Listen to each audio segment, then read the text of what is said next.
Assalamualaikum warahmatullahi wabarakatuh. Salam sejahtera Waalaikumsalam. untuk kita semua. Hari ini kita akan mempresentasikan mengenai keberpihakan kebijakan atau peraturan diskriminatif, yang dimana anggota-anggotanya sebagai berikut, yaitu ada Arik Al-Hakim Sasmita. Boleh tunjukkan diri, Arik? Boleh tunjukkan tangannya? Ya. Yang kedua ada saya sendiri sebagai moderator.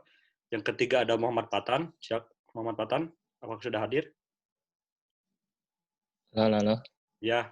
Berikutnya ada Muhammad Ya. Hairul Johandri. Terus berikutnya ada Muhammad Ganesa.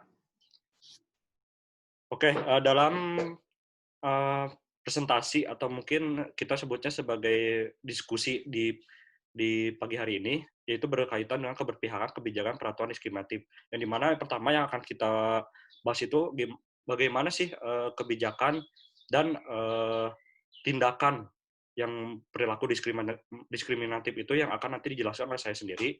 Yang kedua ada keberpihakan kebijakan dan solusinya. Yang keempat ada peraturan Bupati Banyuwangi, yang dimana peraturan diskriminatif tentang beasiswa khusus Hafiz Quran di Banyuwangi yang akan nanti disampaikan oleh Muhammad Patan juga. Yang kelima ada kebijakan diskriminatif peraturan daerah Bupati Lombok yang akan dijelaskan oleh saya sendiri. Dan bagaimana solusi-solusinya. Mungkin langsung saja, pertama-tama akan dijelaskan oleh saya. Akan saya share screen.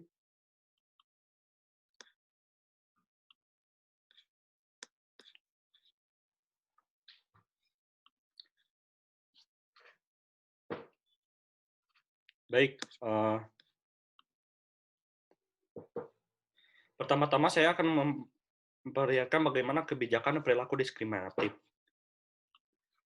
Diskriminasi merupakan suatu kejadian yang bisa dijumpai dalam masyarakat manusia. Ini disebabkan karena kecenderungan manusia untuk membeda-bedakan yang lain. Ketika seorang diperlakukan secara tidak adil karena karakteristik suku, antar golongan, kelamin, ras, agama, dan kepercayaan, aliran politik, kondisi politik, kebijakan publik, atau karakteristik lainnya yang diduga merupakan dasar dari tindakan diskriminatif. Dari mana kebijakan publik itu sendiri, dari yang akan kita bahas ini, kebijakan publik itu adalah keputusan dibuat oleh negara, khususnya pemerintah, sebagai strategi untuk merealisasikan tujuan dari negara yang bersangkutan. Kebijakan publik adalah strategi untuk mengatur masyarakat pada masa awal, memasuki masyarakat transisi untuk menuju kepada masyarakat yang dicita-citakan. Berikutnya adalah mengenai kebijakan diskriminatif itu sendiri. Kebijakan diskriminatif ini merupakan tindakan atau perlakuan satu orang atau kelompok secara kurang adil atau kurang baik terhadap orang atau kelompok lain dalam bentuk keputusan penetapan pemerintah atau pemangku kebijakan yang pada akhirnya orang menerima kebijakan diskriminatif ini merasa dibeda-bedakan. Yang berikutnya adalah perilaku diskriminatif. Perilaku diskriminatif ini merupakan perbuatan atau tindakan seseorang dengan membeda-bedakan orang lain dan memperlakukan orang lain tidak adil mengarah kepada sifatnya yang dapat diamati, digambarkan, dicatat oleh orang lain ataupun orang yang melakukan. Yang berikutnya adalah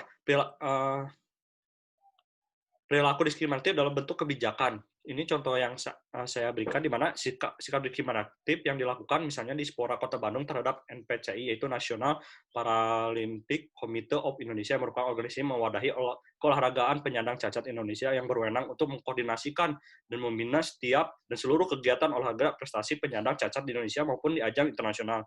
Menjadikan juara umum pada Pekan Paralimpik Daerah atau Papeda Jawa Barat 2022 justru malah mendapatkan diskriminasi dari Dinas Pemuda Olahraga di Spora Kota Bandung, yang dimana berawal dari tidak menerimanya NPCI karena anggaran prestasi untuk 2021 dibedakan dari yang normal. Hal itu terlihat ketika pengajuan 13 miliar tim verifikasi dari Dispora Kota Bandung, namun disetujui hanya 2,7 miliar. Hal tersebut menjadi permasalahan ketika Dispora memberikan anggaran yang berbeda jauh kepada KONI Kota Bandung sebagai induk pemuda olahraga prestasi kalangan normal. Ketua Umum MPCI Kota Bandung, Andik Pahroji, menilai jika anggaran diberikan oleh Dispora memang berdampak terhadap karena COVID-19, maka KONI maupun MPCI seharusnya mengalami penurunan anggaran yang sama, tetapi yang dilihat dari anggaran yang diterima NPCI sangat tidak memadai, yang pada akhirnya NPCI berstigma bahwa Dispora bersikap diskriminasi terhadap para disabilitas.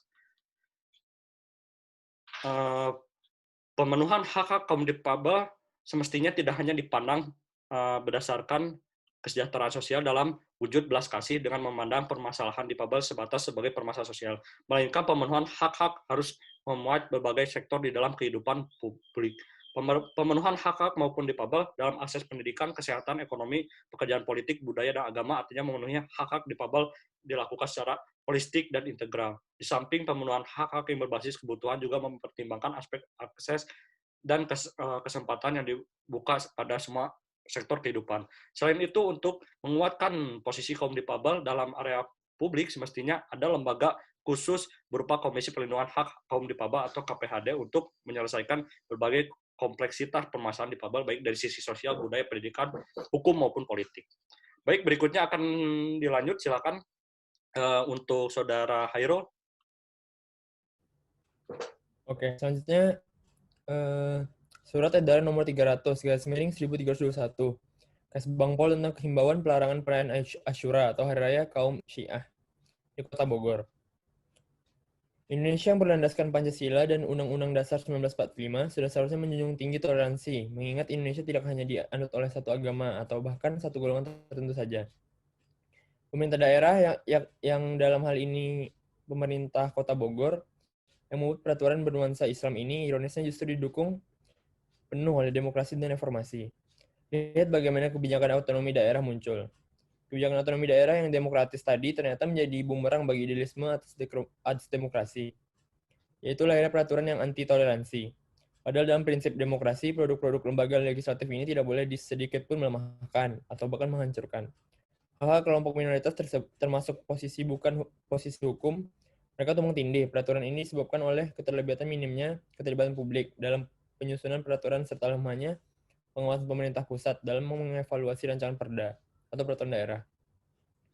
Padahal dari proses penyusunan pembuatan peraturan yang dimulai dari perencanaan, persiapan, teknik penyusunan, perumusan, pembahasan, pengesahan, dan penyebarluasan perlu melibatkan masyarakat.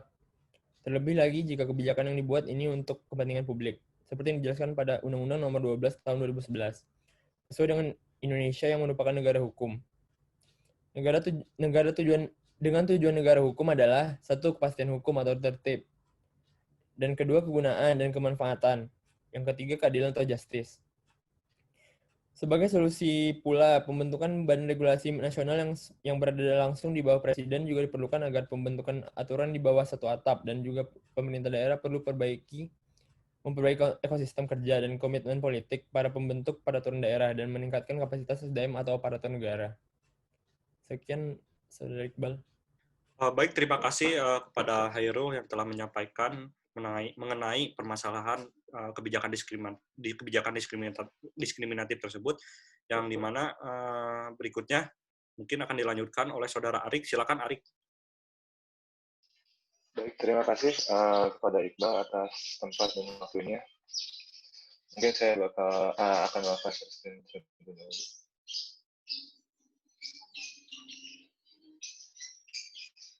Apa sudah terlihat saya screen-nya? Baik, sudah terlihat, Saudara Arik. Baik, terima kasih. Dalam kesempatan kali ini saya akan memaparkan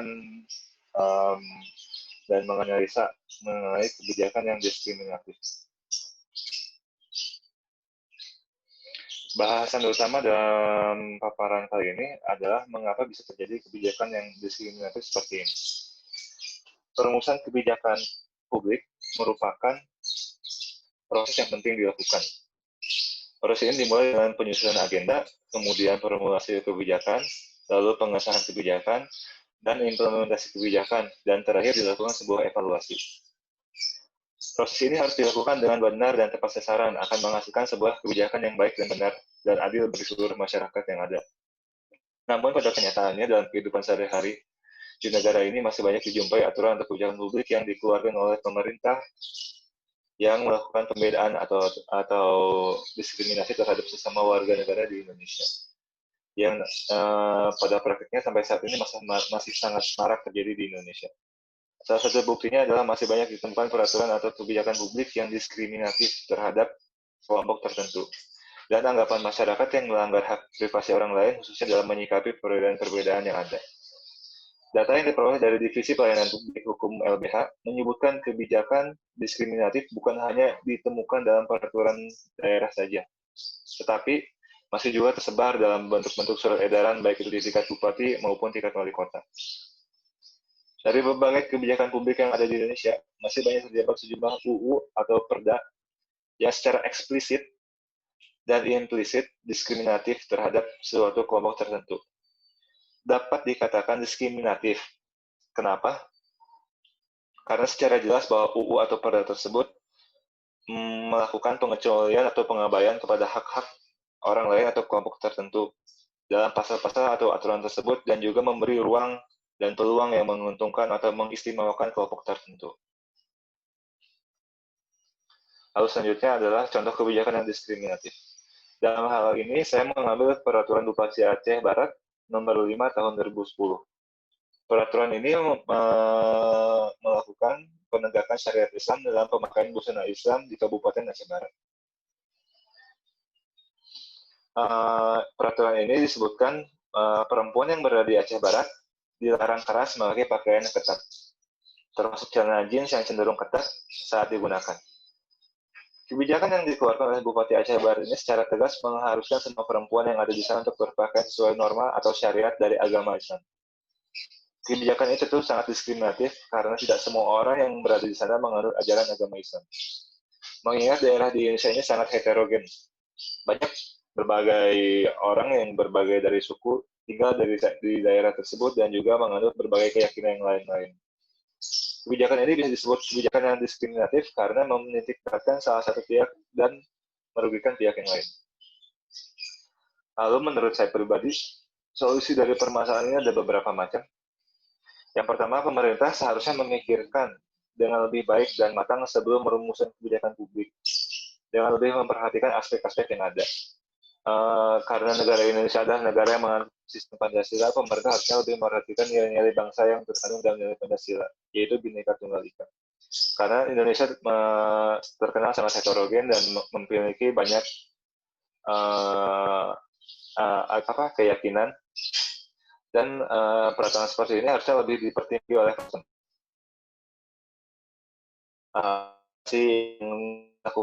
pemerintah diskriminatif terhadap kelompok itu. Selanjutnya adalah dilakukan perubahan dari Barat yang selain tidak sesuai lagi dengan perkembangan sosial dan juga tidak sesuai dengan basis sosio-kultural masyarakat di mana hukum itu diterapkan, karena mengingat beragamnya agama yang dikanut oleh orang yang tinggal di daerah tersebut. Mungkin pemaparan dari saya cukup sekian. Terima kasih atas tempat dan waktunya. Baik, terima kasih Saudara Arik telah melakukan pemaparannya. Berikut akan dilanjut oleh Muhammad Patan. Silakan Muhammad Patan. Baik, Assalamualaikum warahmatullahi wabarakatuh. Di sini saya akan menjelaskan tentang surat edaran Gubernur Sumatera Barat, Irwan Prayitno, yang pernah meminta kepada Menteri Komunikasi dan Informatika dengan nomor surat 555/327/ Diskominfo/2020 tentang permintaan penghapusan aplikasi Kitab Suci Injil berbahasa Minang. Surat tersebut dapat dikatakan diskriminasi dikarenakan adanya sikap pembedaan secara sengaja terhadap golongan-golongan yang berhubungan dengan kepentingan tertentu. Pembedaan tersebut biasanya didasarkan pada agama, etnis, suku, dan ras. Diskriminasi cenderung dilakukan oleh kelompok mayoritas terhadap kelompok minoritas. Ketika seorang diperlakukan secara tidak adil karena karakteristik suku, antar golongan, kelamin, ras, agama, dan kepercayaan, aliran politik, kondisi fisik, atau karakteristik lain yang diduga merupakan dasar dari tindakan diskriminasi. Dalam hal ini dapat dikategorikan sebagai rasisme yang berhubungan dengan agama.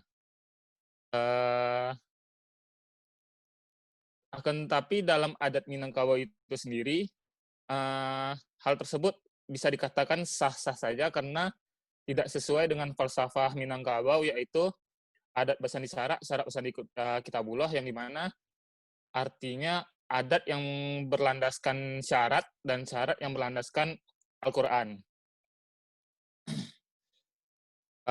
Dan solusinya menurut saya, uh, bentar.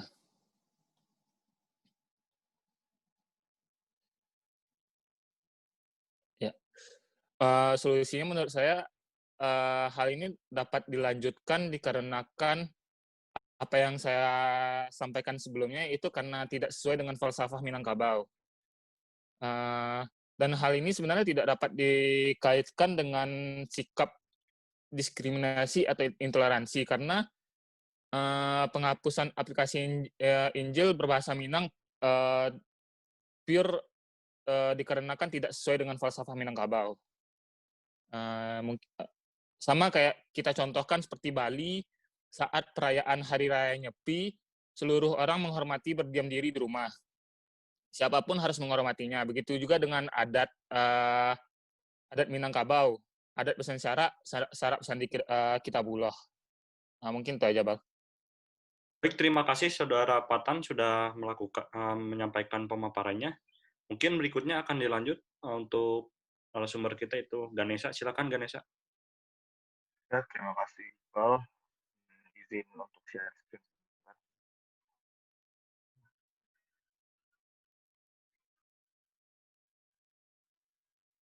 Di sini udah terlihat? Udah. Siap, sudah Ganesha sudah. Oke. Di sini jadi saya akan membahas tentang peraturan yang diskriminatif, di mana membahas tentang peraturan Bupati nomor 37 tahun 2015. Oke, di sini pemerintah Kabupaten Banyuwangi yang di mana mengeluarkan kebijakan tentang memberikan beasiswa khusus kepada hafiz Quran yang dirasa beraroma diskriminatif. Di sini Pemkab Banyuwangi memberikan program Banyuwangi Cerdas untuk jalur para penghafal Al-Quran atau hafiz yang dibiayai sampai lulus kuliah. Nah, karena dana yang digunakan adalah dana bersumber dari APBD, tentu peraturan semacam ini tidak dapat mengakomodir seluruh hak pemuda dan pemudi yang ada di Banyuwangi karena terhalang oleh agama. Kesempatan yang sama untuk kelompok yang memeluk agama lain jelas tidak akan terpenuhi karena kebijakan yang dikeluarkan oleh Bupati Banyuwangi ini pada tahun 2015 jelas hanya memprioritaskan satu agama, yaitu agama Islam. Padahal pemeluk agama yang ada di Banyuwangi tidak hanya Islam saja.